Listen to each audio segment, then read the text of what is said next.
Ngayong araw naman ay magluluto ako ng merienda na napakadali lang. Sinimulan ko sa pagpapakulo ng tubig. Kapag kumulo na ang tubig, ilagay na natin ang pansit canton. Kasalopak nga pala yung ginamit ko kasi kulang sa akin yung maliit. Kailas nga pala yung pinapabili ko kaso walang available. Yung extra hot na nga din yung ginamit ko kasi mas masarap kapag mas maanghang. Lutuin lang pala natin to ng tama, hindi kagaya mo na hindi tirinato ng tama. Medyo i-half cook lang natin to kasi lulutuin pa naman natin to. Ayaw ko talaga sa pansit canton ang overcook, parang lugaw. Ito pa lang niluluto ko ay napakadali lang at pwede yung lutuin kapag nagugutom kayo sa gabi. After ko naman maluto yung pansit canton, inalisan ko naman ng tubig. Tapos naman ay set aside na muna natin yan. Pagtapos niyan ay nagsalang naman ako ulit ng kawali. Painitan lang natin yan at lagyan ng konting mantika. Yun lang kasi ang available, pero kung may butter kayo, mas better. Ito pa lang bago kong kawali ay nabili ko lang ng napakamura dyan sa Orange App. Kung gusto nyo nga din, ilalagay ko yung link dyan sa comment section. Yun na nga, after ko maglagay ng oil, inilagay ko naman yung minced garlic. Isayin lang natin yan hanggang sa mag-aroma. Pwede din kayo mag-add ng onion, nakalimutan ko lang. Tagal ko na itong ginagawa and until now, masarap pa din talaga siya sa panlasa ko.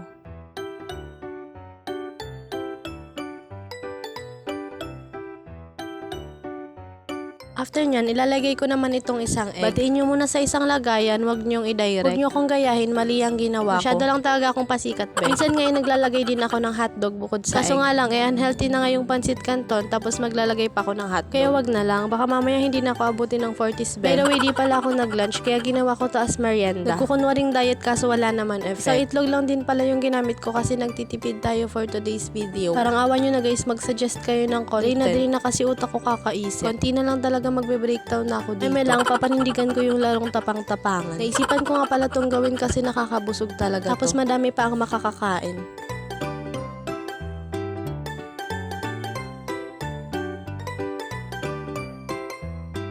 Pagtapos ko imekos-mekos yung egg, inilagay ko naman yung konting rice. Konti lang para maglasa pa din yung seasoning na ilalagay natin. Doblehin or dagdagan nyo na lang para yung gagawin nyo, depende sa inyo. Okay na kasi to sa akin. Pero nagluluto din naman ako nito ng pangmaramihan pag gagawin naming almusal. Ito kasi sa akin lang naman. Imekos-mekos nga lang natin Masarap talaga ang fried rice, lalo na kapag almusal. Perfect na perfect i-partner sa kahit anong ulam, basta may fried rice. Ito pa nga lang ay solve na kasi may egg na. Lagyan mo ng toyo ay okay na okay. Pero hindi yan ang gagawin natin for today's video. Kahit nga magutom kayo sa hating gabi, pwede na to kasi madali lang. Simple lang din yung mga ingredients.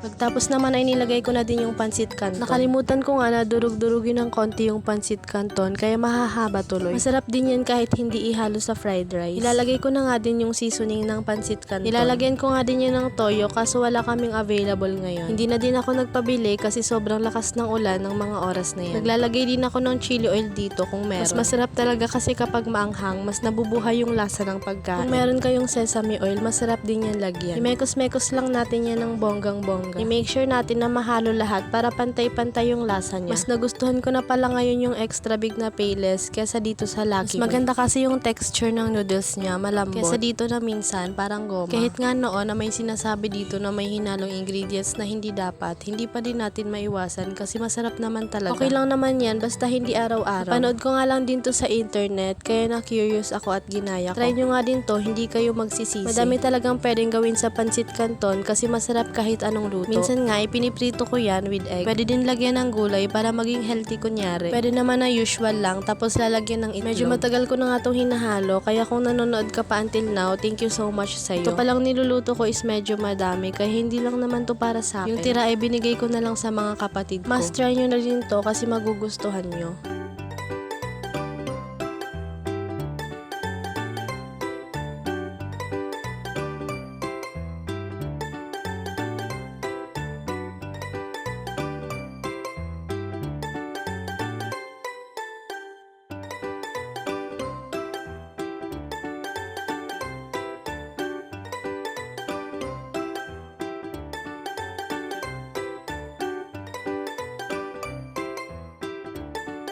Ito na ang ating finished product. Kain po tayo. Di lang siya appetizing tingnan, pero yes, masarap po yan. Mag-suggest pa nga kayo ng pwede nating lutuin para naman nakakagawa ako ng content. Nagwa-wonder ako kung may nanonood pa hanggang dito. Appreciated ko nga po kapag nanonood kayo, kahit yung mga silent viewers ko, super appreciated ko yan.